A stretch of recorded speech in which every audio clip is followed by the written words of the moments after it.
What's up? It's Way Up with Angela Yee. I'm here with my girl Stacey Tisdale for Wealth Wednesday. Oops. Happy Wealth Wednesdays, everybody. And it is October, as all of you know. October is Domestic Violence Awareness Month. And every year, Angela and I bring attention to an issue called financial abuse, which a lot of you may be experiencing, but not a lot of you know it is the precursor to 99% of domestic violence cases. We are so honored to have with us today Tonia Moultry-Pace, who is the interim president and CEO of the National Network to End Domestic Violence. First and foremost, Tonia, tell our audience what financial abuse really is. Absolutely. Thank you so much for having me today. So what financial abuse is when one partner in the relationship is controlling all the financial decisions, controlling access to the money and resources. And they can do that by either they're the only person who has access to the accounts. They can do it by causing someone to lose their jobs. They can do it by impacting people's credit score, which has long-term and multiple consequences across the lifespan for folks. That's interesting because some people don't even look at it like that. Like somebody has you co-sign something and now they don't make the payments and then your credit is ruined and you're stuck paying for something that you don't even have. Right, absolutely. Probably never even had access to. And that's financial abuse. Yes. Okay, because sometimes people don't understand what financial abuse actually is. Like there are people who feel, because sometimes it is a way to control somebody. It's a way to have somebody feel like, well, if I leave, how will I be able to support myself and my family? Right. And that is abuse. That is absolutely abuse. That is one of those power and control dynamics that we talk about in a relationship, and those all work together. So when we talk about verbal abuse, emotional abuse, sexual abuse, the physical abuse that happens, messing with people's parenting, so like really utilizing the kids and using the kids to like maybe attack the other parent or undermine their parenting. All of that gets wrapped up with the financial abuse, because everything about this is about how can I isolate you to maintain power and control over you so you will not leave me. Yeah, sometimes people feel shame in that also, because when they come out about it, people will be like, get a job. Yeah. Well, how come you don't have any money? Yes. And so it can feel like, man, you not knowing that like we were in a situation where somebody made me feel this way. Okay. Yes, because that is absolutely part of how we maintain power and control, is that, if I can take a moment for your audience just to sort of say, I think people are like, well, how did you get into this situation, right? Like if somebody had done that to me. But I think what we want to step back and realize is that domestic violence is a relationship. Right. And when you first meet someone, just like, all of us want companionship. So no one's out here doing anything wrong. Right. And I meet someone, and as you're beginning to develop a relationship, what you're doing is you're sharing information with that person about you. Right. You start to share the things that you have, your hopes, your dreams, your fears, the things that you're insecure about. And in a supportive relationship, in a healthy relationship, your partner supports you, right? Builds you up where you're weak, celebrates your successes.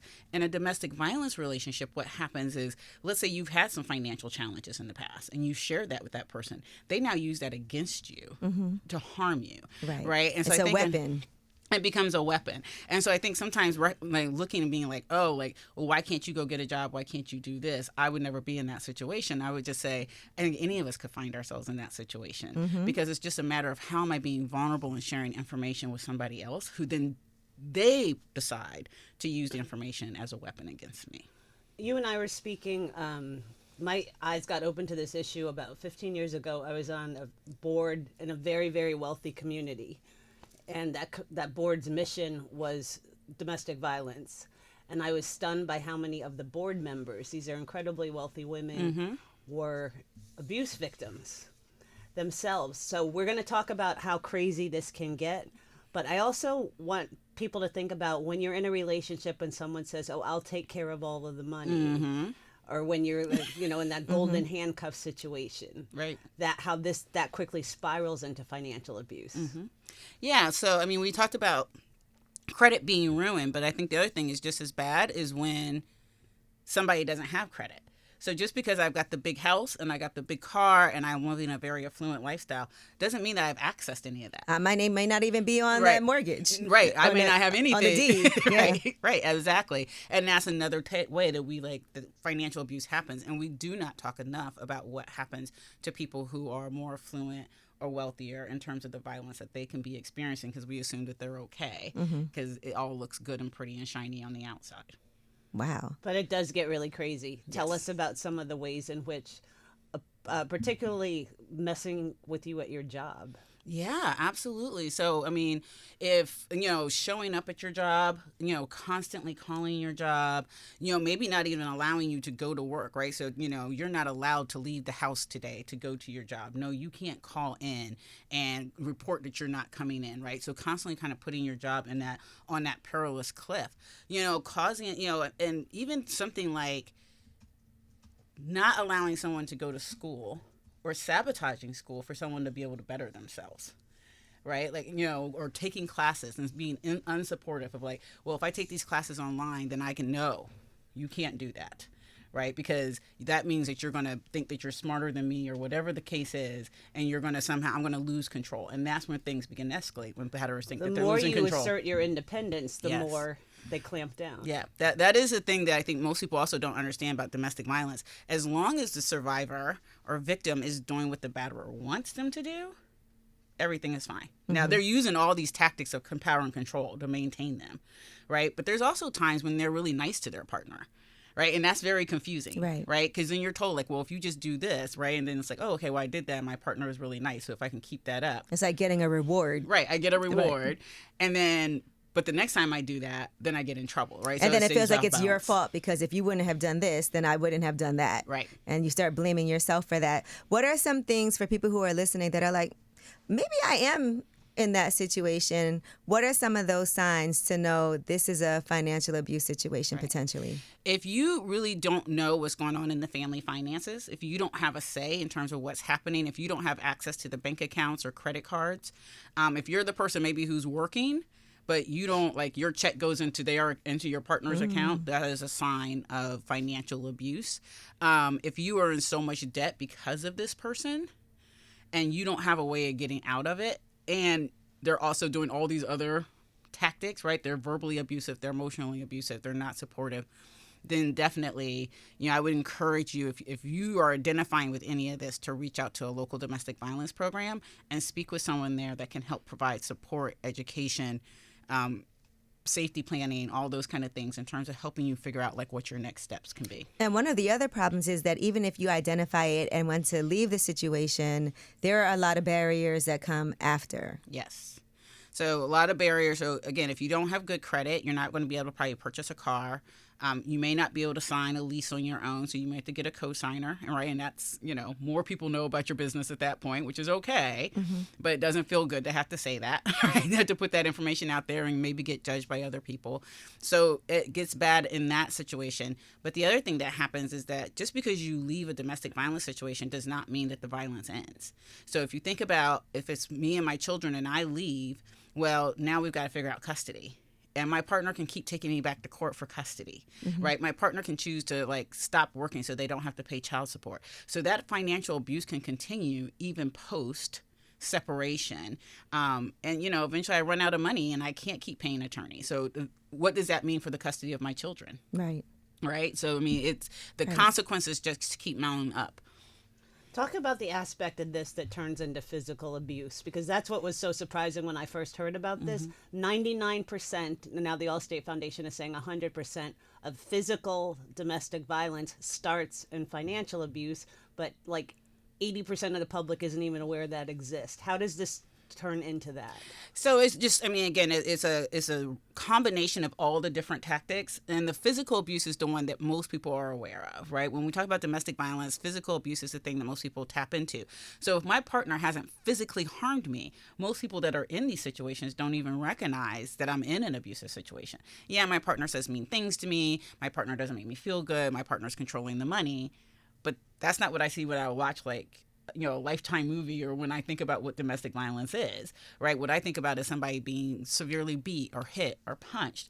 And so, again, if my partner can control me without ever hitting me, then they will. But it doesn't mean that I'm not experiencing physical violence. And I think so many times we focus on the hit or the slap or the punch, and we forget about things. Like, I've worked with women who talk about how their partner will take their fingers and flick them in the head.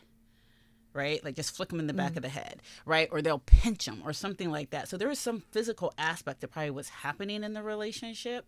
It may not be, I equate this exactly to the severe physical violence that I often see demonstrated on TV in these relationships.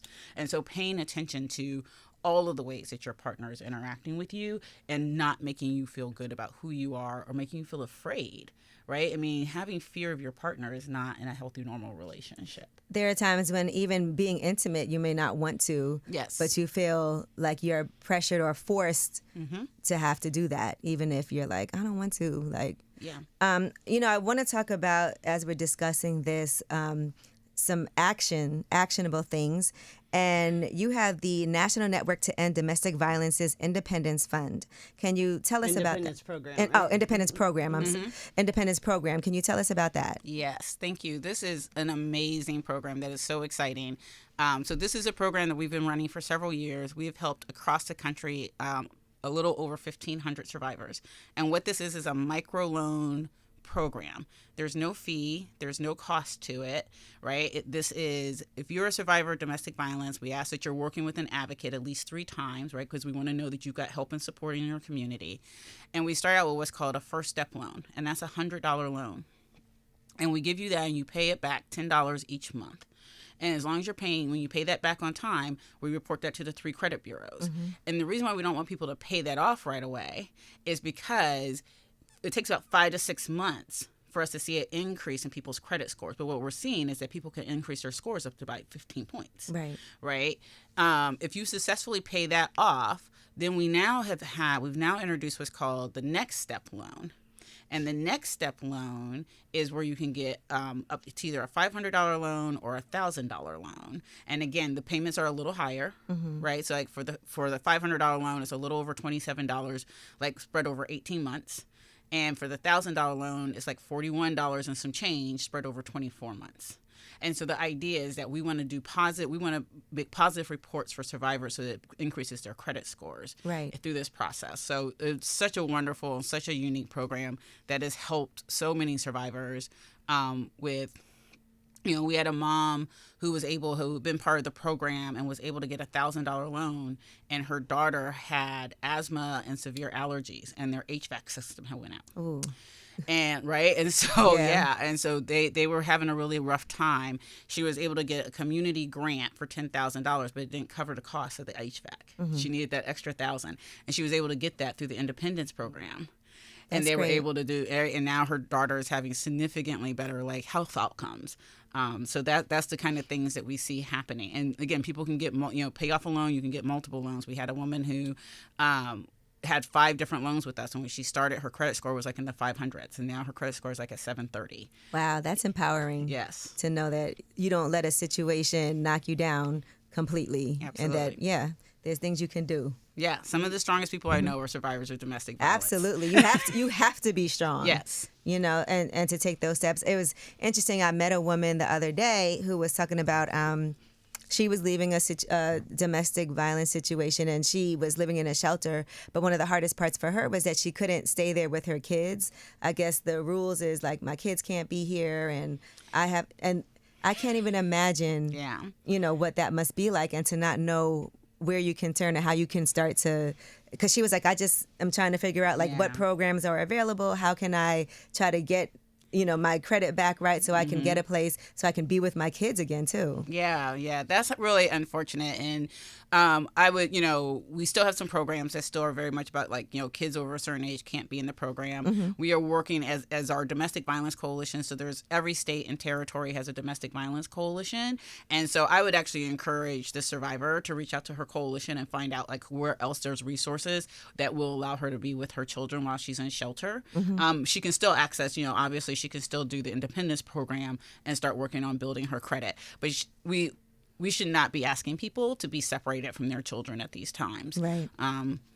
That brings up such an interesting point. There's so much shame and blame in this and so much judgment out there. Like Angela was saying at the beginning of this, people would say, well, I would never get myself in that situation, just leave.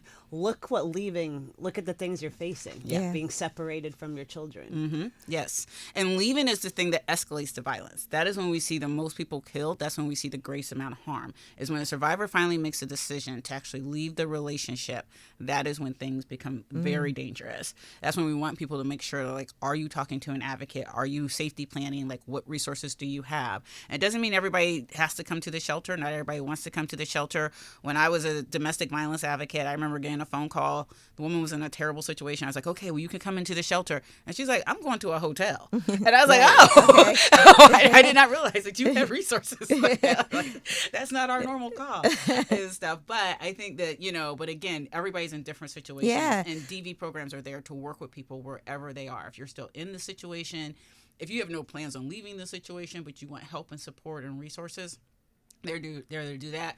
If you are out of the relationship and you're looking for help and support and resources, domestic violence programs are there to help support all the way. That's great. I appreciate that. And I just think about women who may feel like, well, let me make this sacrifice because we have children together. I want to make sure our children are comfortable. I don't want to be looked at like my children have to stay here and I'm going to leave them because I don't want to put them in a situation where there's no place for them to go. There's just so many different factors that a woman can deal with when she's trying to make these decisions and do what's best, not just for her, right, but for her children. Yeah, so that's I met a woman a couple of days ago, actually. I was thinking about this segment.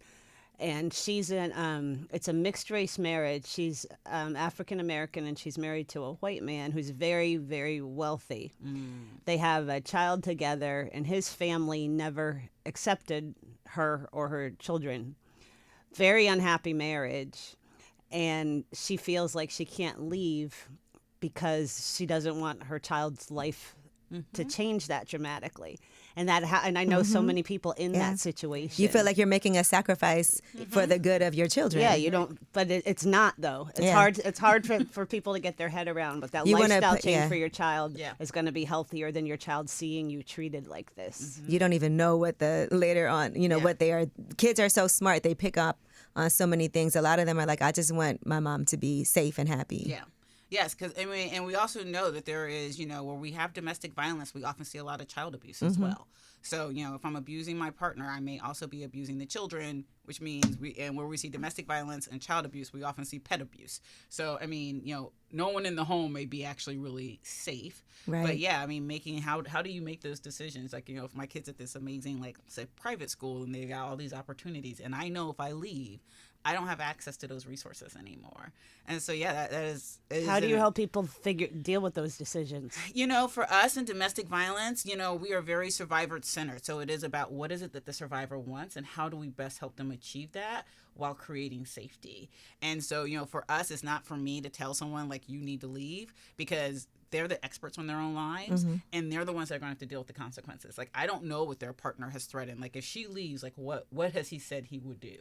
Right, to her and stuff. And so, for family, for friends, for all of us who care about people who are in domestic violence situations, we don't want to just say to people, like, well, you just leave. Yeah. Right? And they also will stop communicating if they feel like they're being judged or...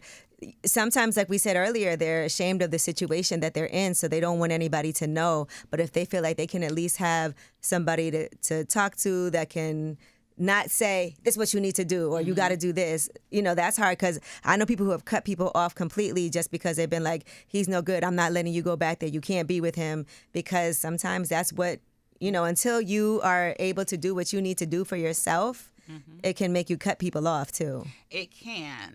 And that's one of the things when I talk with family and friends, I'm like, don't allow the batterer to isolate your loved one. Right. That is one of the keys to this. If they can get them away from everybody else and tell them, no one's going to believe you, no one's going to support you, and then we don't as family and friends, that just verifies, like, okay, my partner's right, like, no one's going to believe me. Like, you have to hang in there. And, and I know it's hard. I've had family members and I'm like, oh, right, like, we get out of this situation. It is hard, but we need to be able to stand in there and always be there as a resource for people and for someone that they can turn to, that they can talk to, that can be supportive. And, sometimes, and it doesn't make sense, but sometimes actually the safest place for the survivor is in the relationship, because, again, we don't know what has been threatened. We don't know what they're afraid of or what could happen, right? And that sounds counterintuitive, but as this person is making the best decisions for their life that they can, that might be the safest place for them at this moment. Doesn't mean it's always, but that might be what they're, as they're navigating all these different decisions that they're making in terms of their kids, in terms of finances, in terms of, the violence that has happened, the violence that could happen. When we think about people who are in higher power jobs, more high profile jobs, right?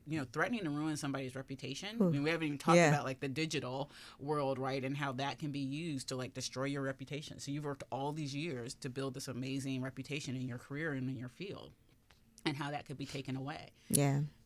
One thing that you totally opened my eyes to, and I think a lot of people need to hear it. When most of us, if we see our friend in a not great relationship, where we don't want to get involved, it's their life, you just want them to be happy. But you were saying when you see your friend in an unhappy relationship, that's exactly where they need your friendship. Yes, that is where we need you to step in and be like, this doesn't look good, but I am here to support you. I'm not going anywhere. Anytime you need me, you call me, you text, right? I mean, again, like I said, I've had family and friends, and I had a friend, and, he didn't like it when I texted her. And so, we would like sort of text on the slide. Right. I'm like, delete it immediately or whatever, because they're checking phones. I mean, batterers are notorious for checking phones, taking in from, and stuff, but thinking about like, how is it that I can stay in touch with this person just to let them know I'm here.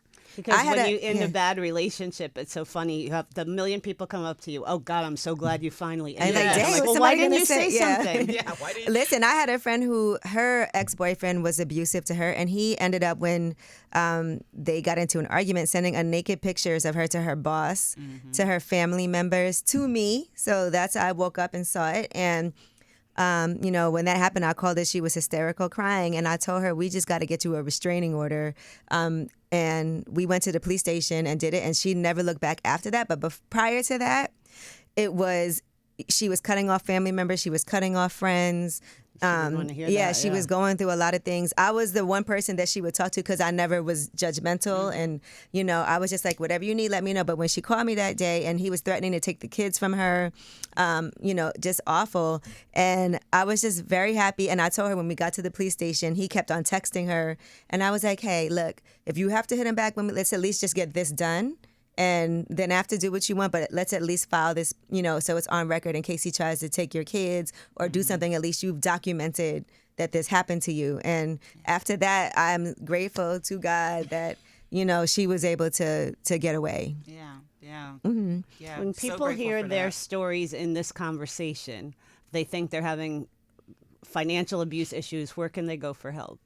So again, where you can go for help is reaching out to your local domestic violence program.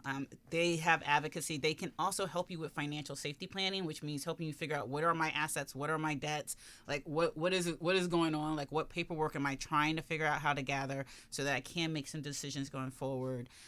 You also want to, again, the Independence Project is there for you to be able to, access in terms of rebuilding your credit.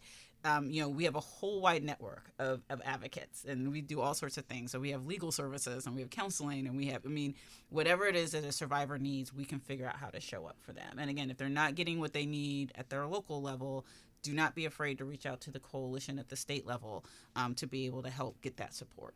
And where can they call if they are just in an emergency domestic violence situation? So there is the National Domestic Violence Hotline that they can contact, and that number just left my brain.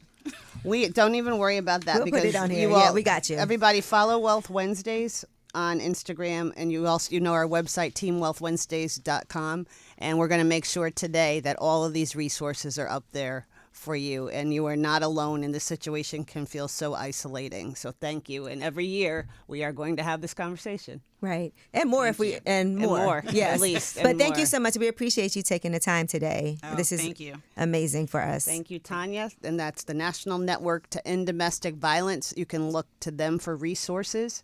And we have you at Wealth Wednesdays, and we'll be sending some resources as well.